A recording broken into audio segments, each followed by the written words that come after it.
It doesn't look like a house they just moved into. There were Lego robots on the floor and two cats sleeping on the sofa in the living room. The coffee table was stuck with magazines, and a little kid's winter coat was spread on the floor. The whole house smelled just like fresh baked chocolate chip cookies. There was jazz music coming from the kitchen. It seems like a messy, happy kind of home, the kind of place that had been lived in forever. "Dad!" a little boy screamed. "He's taking apart my robots!" "Bobby," Miss Dr. Chase called absently, "don't take apart your brother's robots." "I'm Bobby," the little boy protested. "He's Matthew." "Matthew," Dr. Chase called, "don't take apart your brother's robots." "Okay, Dad." Dr. Chase turned to us. "We'll go upstairs to my study, this way." "Honey?" a woman called, and Beth's stepmom appeared in the living room, wiping her hands on a dish towel. She was a pretty Asian woman with red highlight hair tied in a bun. "Who are our guests?" she asked. "Oh," Dr. Chase said, "this is..." He stared at us blankly. "Frederick," she chanted. "You forget to ask their names?" We introduced ourselves a little uneasily, but Mrs. Chase seemed really nice. She asked if we were hungry. We admitted we were, and she told us to bring us some cookies and sandwiches and sodas. "Dear," Dr. Chase said. They came about Aunt Beth. I half expect Mrs. Chase to turn into a raving lunatic at a mention of a stepdaughter, but she just pursed her lips and looked concerned. "All right, go on up to the study and I'll bring you some food." She smiled at me. "Nice meeting you, Percy. I've heard a lot of you." Upstairs, we walked into Dr. Chase's study and said, "Wow." The room was wall-to-wall books, but what really caught my attention were the war toys. There were a huge table of miniature tanks and soldiers fighting along a blue painted river with hills and fake trees and stuff. Old-fashioned biplanes hang on string from the ceiling, tied at crazy angles like they were in the middle of a dogfight. Dr. Chase smiled. "Yes, the third Battle of Ypres. I run a paper, you see, on the use of subway camels to straight enemy lines. I believe they played a much greater role than I've been given credit for." He plunged a biplane from its string and swept it across the battlefield, making airplane engine noise as he knocked down little German soldiers. "Oh, right," I said. I knew Anna's dad was a professor of military history. She'd never mentioned he played toy soldiers. Zoe came over and studied the battlefield. The German lines were further from the river.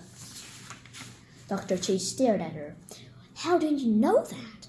"I was there," she said, matter-of-factly. "Artemis wanted to show us how terrible war was, the way mortals men fight each other, and how foolish, too. The battle was complete waste." Dr. Chase opened his mouth in shock. "She's a hunter, sir," Thalia said. "But that's why not we're here. We need..." "You saw what with camels?" Dr. Chase said. "How many were there? What formation did they fly?" "Sir," Thalia broke in again, "Annabeth is in danger." That got his attention. He set a biplane down. "Of course," he said. "Tell me everything." It wasn't easy, but we tried. Meanwhile, the afternoon light was fading outside. We were running out of time. When we finished, Dr. Chase collapsed in his leather rinse liner. He raised his hands. My poor brave Annabeth, we must hurry. Sir, we need transformation to Mount Tamalpais, he said, and we need it immediately. I'll drive you. It will be faster to fly my camel, but it only seats two. Wow, you have an actual biplane? I said. Down in Christie Field, Dr. Chase said proudly. That's the reason I had to move here. My sponsor is a private collector with some of the finest World War I relics in the world. He let me restore the Sopwith camel. Sir, Thalia said, just a car would be great, and it might be better if we went without you. It's dangerous. Dr. Chase frowned uncomfortably. Now, wait a minute, young lady. Annabeth is my daughter. Dangerous or not, I can't just... Snacks! Mrs. Chase announced it. She pushed through the door with a tray full of peanut butter and jam sandwiches and cokes and cookies fresh out of the oven. The chocolate chips were still groovy. Dahlia and I inhaled a few cookies while Zoe said, I can drive, sir. I am not as young as you look. I promise not to destroy your car. Mrs. Chase knit her eyebrows. What's this about? Annabeth is in danger, Dr. Chase said. On Mountain Town.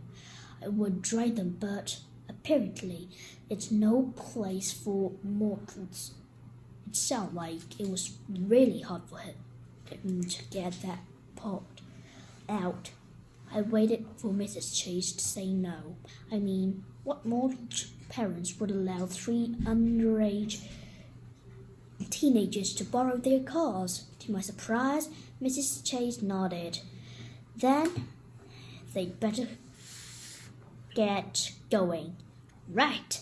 Dr. Chase jumped up and started panting in his pocket. My keys? His wife sighed. Frederick, honestly, you'd lose your head if it wasn't wrapped inside your inventor cat. The keys are hanging on the peg by the front door. Right, Dr. Chase said. They grabbed a sandwich. Thank you both. We should go now. The hunt hustled out the door and down the steps. The Chases right behind us. Percy, Mrs. Chase called as I was leaving. Tell Annabeth. Tell her she still has a home here. Will you? Remind her of that. I took one last look at the messy living room. Annabeth's half-brother spilled Legos and arguments. The smell of cookies filling the air. Not a bad place, I thought. I'll tell her, I promised. We ran out to the yellow VW convertible parked in the driveway. The sun was going down. I figured we had less than an hour to save Annabeth.